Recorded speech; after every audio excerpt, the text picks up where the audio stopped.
नमस्कार मंडळी. मी निलाक्षी काळेसालके, संस्थापिका मातृगंध पुणे. मातृगंध पुस्तक मैत्री उपक्रमात आपण ऐकणार आहात देविदास सौदागर लिखित युवा साहित्य अकादमी पुरस्कार 2024 विजेती कादंबरी उसवण. ही आहे एका शिंप्याच्या पराभवाची दुःखाची कहाणी. एका मोठ्या गावात शिंप्याचा धंदा करून पोटापुरती कमाई करणारा विठू हा या कथेचा नायक आहे. शहरात आधीच लोकप्रिय असलेले रेडीमेड कपडे आता खेड्यातही लोकप्रिय होऊ लागतात आणि त्याचा शिंपी धंद्यावर विपरीत परिणाम होऊ लागतो. वस्त्रांबद्दलच्या लोकांच्या अभिरुचीत झालेल्या बदलामुळे विठूचा धंदा बसू लागतो आणि आधीच दारिद्र्यात दिवस काढणाऱ्या विठूचे कुटुंब शेवटी उपासमारीच्या खाईत लोटले जाते. जेव्हा जेव्हा लोकांच्या जीवन पद्धतीत लहान मोठे बदल होतात, तेव्हा तेव्हा काही प्रस्थापित व्यवसाय आणि सामाजिक संस्था कालबाह्य होऊन नष्ट होऊन जातात. त्यांच्याशी निगडीत असणाऱ्या व्यक्तीही समाजात नगण्य आणि उपऱ्या होऊन जातात. या परिवर्तन काळात काही अनामिकांचे जीवन सर्वांगाने उद्ध्वस्त होऊन जाते. ही समाजात सातत्याने घडत असलेली प्रक्रिया आहे. अशा एका सनातन आशय सूत्रातून या कादंबरीची निर्मिती झाली आहे. याबरोबरच एक गाव तिथले विस्कळीत होऊन अराजकाच्या अमानवीकरणाच्या सीमेवर पोहोचलेले लोकजीवन याचेही प्रत्ययकारी दर्शन ही कादंबरी घडवते. लेखकाची ही पहिलीच कादंबरी असून त्याने तिच्या निर्मितीत लक्षणीय यश मिळवले आहे. तर या कादंबरीतला एक छोटासा भाग तुमच्यापर्यंत घेऊन येते. विठू पाय दुखत आहेत म्हणून दुकानातच आडवा पडला होता. गुडघ्याच्या वाट्या जरा जास्तच दुखत होत्या. पाठ ओढून धरल्यासारखी झाली होती. पाठीचा मणका अधून मधून कळ मारत होता. सुभाष विठूचे पाय दाबत होता. आज त्याची अर्धी शाळा होती. शाळा सुटल्यावर तो दुकानात येऊन बसला होता. अचानक त्याचं लक्ष समोर गेलं. दुकानाच्या समोरून एक केस वाढलेला माणूस चालत गेला. त्याच्या अंगावर फाटके कपडे होते. हे कपडे अतिशय मळलेल्या अवस्थेत होते. त्याला खूप माती चिकटलेली होती. तोंडावर भयानक दाढी वाढलेली दिसत होती. तो पुन्हा पुन्हा दाढी खाजवत होता.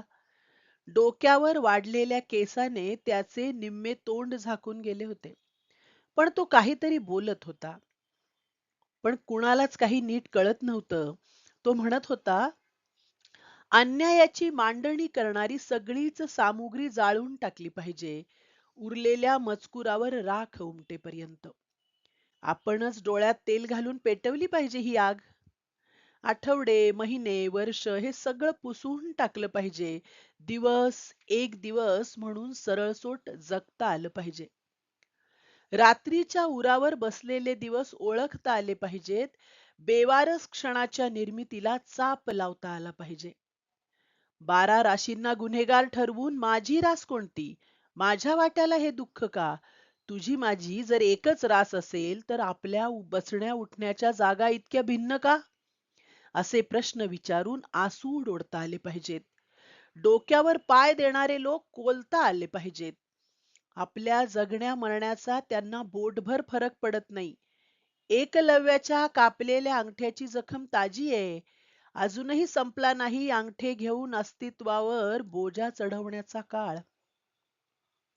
सुभाष विठूला म्हणाला, भाऊ, हे येड माणूस आमच्या शाळेच्या मोहरच्या मैदानावर मातीत काय बी लिहित बसतय. बरं, काय लिहिते मातीत?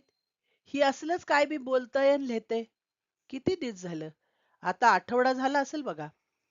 दोघांचं बोलणं चालू असताना साळुंखे सर जाताना दिसले.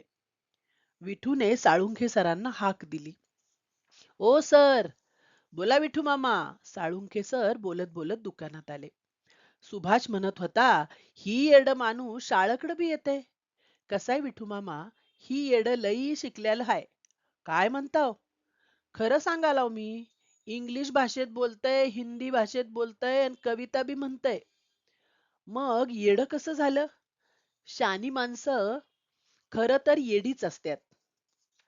आपल्याला काय कारण ठावं नाही, पण हा येडा माणूस लय चांगला असला पाहिजे. कुणीतरी दगाफटका केल्यावर धक्का बसून येडा झाला असेल. अवघड हाय बघा समद. विठू मामा मुळात हा माणूस येडा हाय का नाही तीच नीट कळत नाही.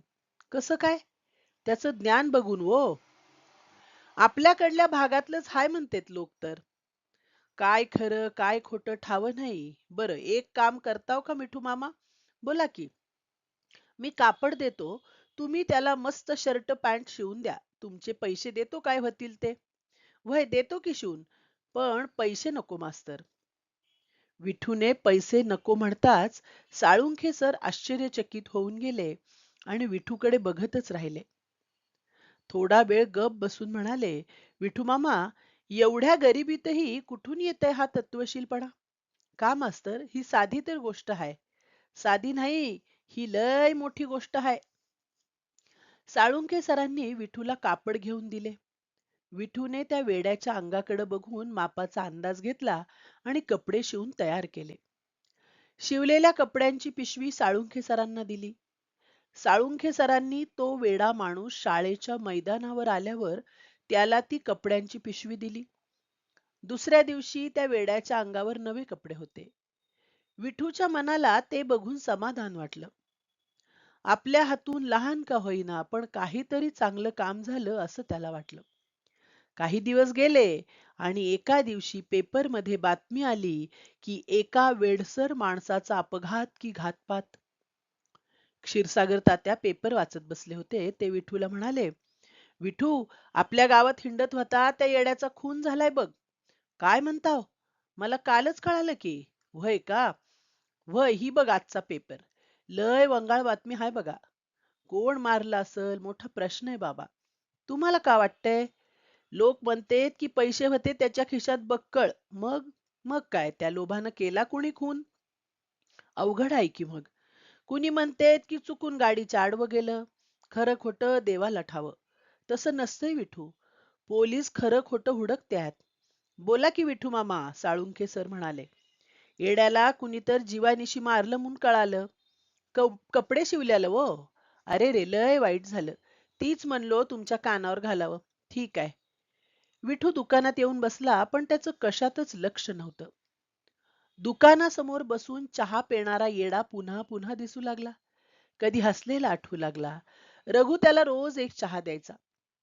चहा पीत असताना तो विठूच्या दुकानाकडे बघत असायचा. एकदा असाच चहा पीत असताना त्याचा तोल जाऊन तो पडला आणि त्याच्या हातातून कपबशी फुटली. तेव्हा रघु त्याच्यावर ओरडला होता. आज ते सगळं आठवलं. त्याच्या आठवणीत 2-4 दिवस गेले. अचानक एका दिवशी पोलीस विठूच्या दुकानात आले. त्यातील एक जण म्हणाला, विठू टेलर तुम्हीच का? होय. एक येड माणूस कुणीतरी मारलाय असा अंदाज आहे. त्याच्या कपड्यावर तुमच्या नावाचं लेबल दिसलं बघा. व्हय, मीच शिवलावती कपडे. कुणी सांगितलं होतं शिवाला? साळुंखे सरांनी. म्हणजे तुम्ही दोघांनी मिळून मारले त्याला? आम्ही कशाला मारू हो? त्याच्या खिशात 50,000 रुपये होते म्हणून. काय म्हणताव? नाटक बंद कर. चल पोलीस स्टेशनला. विठूला आणि साळुंखे सरांना पोलीस घेऊन गेले. तिथं विठूच्या डोळ्यात पाणी गोळा झालं. बायको लेकराला बघावं वाटू लागलं. खोटा गुन्हा दाखल झाला तर आपल्याला खरेपणा सिद्ध करण्यासाठी वकील कुठून लावायचा? वकिलाची फी कशी द्यायची? असे काहीही प्रश्न समोर उभं राहू लागले. कुठून ही विद्या सुचली आणि कपडे शिवत बसलो, असं त्याला वाटू लागलं. आपली गरिबी आज मोठं संकट झाली. लोक म्हणतील विठू गरीब आहे. पैशासाठी खून सुद्धा केला असेल, असं त्याला वाटू लागलं. पोलीस तर आडवे तिडवे प्रश्न विचारत होते. त्यांच्या प्रश्नामुळे विठू हैराण झाला होता. साळुंखे सर विठूला घाबरून जाऊ नका असं सांगत होते. शेवटी संध्याकाळी त्यांना घरी सोडण्यात आले. पण पुन्हा चौकशीसाठी बोलावले जाऊ शकते असं सांगितलं. 2-4 वेळेस असंच झालं. पोलीस यायचे, चौकशीसाठी ताब्यात घ्यायचे, पुन्हा घरी सोडून द्यायचे. कपड्यावर लेबल असल्याची ही सुद्धा किंमत मोजावी लागू शकते याचा अनुभव तो घेत होता. एके दिवशी एका पोलिसाने येऊन 2 ड्रेस शिवायला टाकले आणि ड्रेस घेऊन जाताना पैसे पुन्हा देतो म्हणाला. त्याला काही विरोध करावा अशी विठूची इच्छा झाली नाही. शेवटी पोलीस यायचे बंद झाले. एका पोलिसाकडून असं कळलं की रस्ता ओलांडताना गाडीने उडवलं असल्याचे निष्पन्न झाले होते. त्यामुळे पोलिसांनी तिकडं तपासणी सुरू केली होती. गेले काही दिवस विठूची भयानक मनस्थिती झाली होती. आज त्याला खूप बरं वाटलं.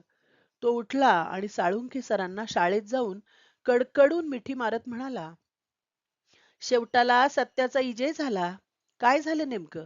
आपण दोषी नाही असं आज पोलीस सांगत होते. ही तर होणारच होतो. पण लय त्रास झाला बघा. चांगल्या माणसाला त्रास तर होणारच बघा. विठू बराच वेळ साळुंखे सरांसोबत बोलत उभा राहिला. शेवटी तो साळुंखे सरांना म्हणाला, अंगावर घातलेल्या सदऱ्यावर चिखल उडता उडता वाचलो बघा. ही सदरा बळकट ठेवलाय इनामदारीचं धागे घालून घालून. यात जिरपलाय माझ्या कष्टाचा घाम, त्यामुळं त्याच्यावर घाण उडाली नाही.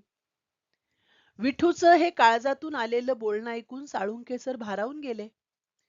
गंगा एकदा या विषयावर बोलताना म्हणाली, मला सांगा येडं कोण नाही? समद्याच्या डोक्यात कुठलं ना कुठलं येड आहेच की. कुणाला पैसे कमायचं येड, कुणाला नाव कमवायचं येड. वय तू म्हणतीस ती बी खरं आहे. माझ्या मावशीचा नवरा चांगला माणूस, पण भावानं शेत लुबाडलं. मग मग काय येड लागलं त्याला? फाटकी कपडी घालून हिंडाचं, गाढवागत मातीत लोळाचं. अवघड आहे की. एकदा तर मोठ्या भिंताडावरनं उडी मारली, मरता मरता वाचलं. किती वाईट. शेवटाला कोणीतरी डोक्यात दगड मारला आणि त्यातच ही माणूस आडवा झाला. आता मावशी काय करते? 2 पोरी लग्नाच्या होत्या, त्यांचं लगीन करून टाकली. गाय म्हशी आहेत 2-3, ती राखत हिंडत्याय. रानात झोपडी बांधल्याय, तिथंच 2 घास खाऊन पडून राहत्याय. बाहेर गारवा सुटला होता. रेडिओवर बातम्या सुरू होत्या. आजच्या ठळक बातम्या. गरिबी निर्मूलन करण्यासाठी सरकार लवकरच नवीन योजना जाहीर करणार. तेलाच्या किमती नव्याने वाढल्या. सोनं खरेदी करण्यासाठी मोठी गर्दी, बाजारपेठा फुलल्या. क्रिकेटच्या मैदानावर पाऊस पडल्याने क्रीडा शौकीनांच्या उत्साहावर पाणी. बातम्या ऐकताना विठू पुटपुटला, नुसता येडेपणा. नंदा सांगत होती ती येड लई हुशारीच्या गोष्टी करायचं. गंगा बोलली, होय मला बी एक दोनदा म्हणली होती. येड्याचं बोलणं तिने एका कागदावर लिहिल्या बघा, थांब बघतो. विठूला नंदाच्या मराठीच्या पुस्तकात तो कागद सापडला. वेड्याच्या नोंदी. 1. अलीकडच्या काळात जगणं चिरडलं गेलं, सांडलेल्या रक्ताची किंमत उरली नाही, माणसाला पर्याय उभे राहिले, ही साधी सुधी गोष्ट नाही. याचं गांभीर्य तुम्हाला आताच कळणार नाही. 2. एकूण जगण्यात ढवळाढवळ वाढलीये. याला बदल म्हणायचं, परिवर्तन म्हणायचं, लादलेली अपरिहार्यता म्हणायचं, की सरळ सरळ गुलामगिरी म्हणायचं. संभ्रमाच्या गाठी सोडवायला शंकेचं अणकुचीदार नख वापरावं का? 3. तर्काचा अर्क पिऊन गलेलठ्ठ आलेला इतिहास किती दिवस सहन करावा, की खरडावा नारळासारखा गतकाळ? खरं हाताला लागत नाही, खरं तर हाताला काहीच लागत नाही. एकूण जिंदगी हातवारे करण्यात वाहत गेलीये. 4. काही प्रश्न अमृत प्राशन करून आलेले आहेत असं वाटतं. कायम आहेत, सूर्याचंद्रासारखे. एवढ्याशा मेंदूने कशी उत्तर शोधायची? अर्थात उत्तर शोधणं म्हणजे प्रश्नाचं मरण असतं. प्रश्नांना मरणोत्तर पुरस्कार देऊ, पण प्रश्न मेले तरी पाहिजेत. 5. हे खरं की ते खोटं, की ते बरं की ते वाईट, यावरही शहाणे लोक भांडत आहेत शतकानुशतके. या भांडणाला दीर्घायुष्य लाभो. वाचून झाल्यावर भयानक वाईट वाटलं. काहीतरी तळमळीने काम करत असताना कुणीतरी त्याला धोका दिला असावा. त्यातून हा वेडा भटकत हिंडत असावा असं त्याला वाटलं. तर देविदास सौदागर यांच्या युवा साहित्य अकादमी पुरस्कार प्राप्त कादंबरीला अजून जाणून घ्यायचं असेल तर नक्की वाचा उसवण. भेटूया पुढल्या भागात पुढल्या पुस्तकासह. धन्यवाद.